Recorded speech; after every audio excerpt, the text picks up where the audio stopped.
Hello, in this video we're gonna check if there's a stereo speakers on Xiaomi Redmi Note 12 Pro Plus. And to do this, first we'll need to find all of the speakers on this device. First one is right here. I think that's a speaker, we're gonna check it. Next one is a phone call speaker, and the last one is on the bottom right here. Now, to determine if that's a stereo speakers, we'll need to play some music, cover each of the speakers with our fingers.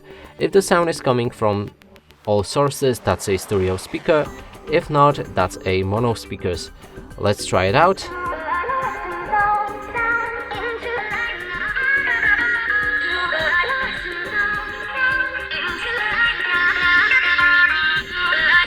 Okay, so clearly sound is coming from all of the speakers, and that means this phone does have the stereo speaker.